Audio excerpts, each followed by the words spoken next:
Bus ನಿಲ್ದಾಣದ ಸಮೀಪದಲ್ಲಿರುವ ಜಿಲ್ಲಾ ತೋಟದ ಬೆಳೆಗಾರರ ಮಾರಾಟ ಮತ್ತು ಸಂಸ್ಕರಣಾ ಸಹಕಾರ ಸಂಘ ನಿಯಮಿತದಲ್ಲಿ ಡಾಕ್ಟರ್ BR ಅಂಬೇಡ್ಕರ್ ಅವರ 135ನೇ ಜನ್ಮ ದಿನಾಚರಣೆಯನ್ನು ಆಚರಿಸಲಾಯಿತು.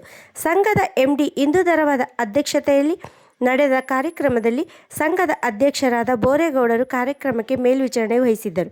ಮೇಲ್ವಿಚಾರಕರಾದ ಶಿವಣ್ಣ, ಹನುಮಂತಯ್ಯ, ಚಿಕ್ಕಮಾದು, ಶಶಿಕುಮಾರ್, ಮದ್ದೂರು ಮಹೇಶ್, ಶ್ರೀನಿವಾಸ್, ದಿವ್ಯಾ, ಎನ್ ಲಿಂಗಣ್ಣ, ಮಳಿಗೆ ಮೇಲ್ವಿಚಾರಕರು ಸೇರಿದಂತೆ ಸಿಬ್ಬಂದಿ ವರ್ಗ ಹಾಗೂ ರೈತ ವರ್ಗದವರು ಭಾಗವಹಿಸಿ ಅಂಬೇಡ್ಕರ್ ಅವರ ಭಾವಚಿತ್ರಕ್ಕೆ ಡಾಕ್ಟರ್ BR ಅಂಬೇಡ್ಕರ್ ಅವರು ಸಿಹಿಯನ್ನು ಹಂಚಿದರು. ಅವರೊಬ್ರು ಕಡು ಬಡ ಕುಟುಂಬದಲ್ಲಿ ಹುಟ್ಟಿದಂತ ಪುಣ್ಯಾತ್ಮ ಅವರು. ಏಪ್ರಿಲ್ 14, 1891 ಅವರು ಜನ್ಮ ತಾಳ್ತಾರೆ. ಅವರ ತಂದೆ ತಾಯಿಗೆ 14 ಜನ ಮಕ್ಕಳು. ಆದ್ರೆ ಇವರು ಕೊನೆಯ ಮಗ ಡಾಕ್ಟರ್ BR ಅಂಬೇಡ್ಕರ್ ಅವರು.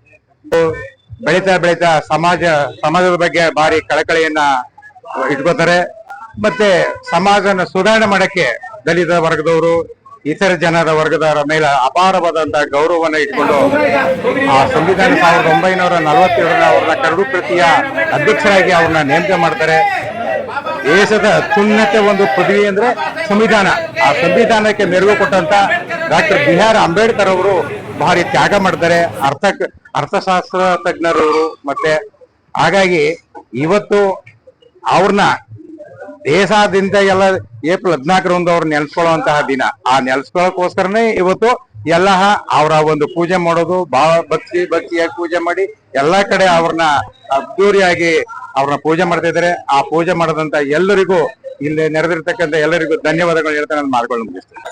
ಬಾಬಾ ಸಾಹೇಬ್ ಅಂಬೇಡ್ಕರ್ ಅವರ 135ನೇ ವರ್ಷದ ಜನ್ಮ ದಿನಾಚರಣೆ ಅಂಗವಾಗಿ ನಮ್ಮ ಮೈಸೂರು ಜಿಲ್ಲಾ ಆಪ್ಕಾಮ್ಸ್ ವತಿಯಿಂದ ನಮ್ಮ ನೌಕರ ಬಾಂಧವರು ಹಾಗೂ ನಮ್ಮ ರೈತ ಬಾಂಧವರು ಎಲ್ಲರೂ ಒಗ್ಗಟ್ಟಾಗಿ ಸೇರಿ ಅವರ ಸ್ಮರಣೆಯನ್ನ ನೆನೆಸಿಕೊಳ್ತಾ ಇವತ್ತು ಅದ್ದೂರಿಯಾಗಿ ಈ ಜನ್ಮ ದಿನಾಚರಣೆ ಮಾತಾಡ್ತಾ ಇದ್ದೇವೆ.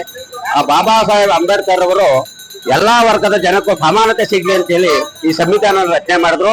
ಅದೇ ರೀತಿ ಈ ಜನ, ಈ ಕೆಳಮಟ್ಟದ ಜನ ಮೇಲ್ವರ್ಗಕ್ಕೆ ಬರ್ಲಿ ಅಂತ ಹೇಳಿ ಶ್ರಮ ಪಟ್ಟಂತ ಜೀವಿ ಬಾಬಾ ಅಂಬೇಡ್ಕರ್ ಅವರು ದಿನಾಚರಣೆ ಅಚ್ಚುಕಟ್ಟಾಗಿ ಮಾಡಿಕೊಂಡು ದೇಶಾದ್ಯಂತ ಬರ್ತಾ ಇದ್ದಾರೆ. ಅದೇ ರೀತಿ ಎಲ್ಲಾ ವರ್ಗದವರು ಮಾಡಲೇಬೇಕು ಅನ್ನೋದು ನಮ್ಮೆಲ್ಲರ ಅನಿಸಿಕೆಯಾಗಿ ಇವತ್ತಿನ ಜನ್ಮದಿನ ಶುಭಾಶಯವನ್ನ ಅರ್ಪಿಸ್ತಾ ಇದ್ದಾರೆ.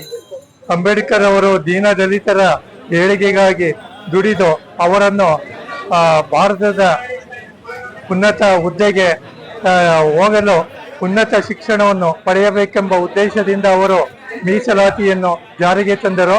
ಆ ಮೂಲಕ ನಮ್ಮ ಅಸ್ಪೃಶ್ಯತೆಯನ್ನು ಹೋಗಲಾಡಿಸಿ ಎಲ್ಲರೂ ದೇಶದ ನಾಗರಿಕರೆಲ್ಲರೂ ಸಮಾನರೆಂದು ತಿಳಿದು ದೇಶದ ಏಳಿಗೆಗಾಗಿ ಸರ್ವರು ದುಡಿಯಬೇಕೆಂದು ಆದೇಶ ನೀಡಿದರು. ಜೈ ಅಂಬೇಡ್ಕರ್.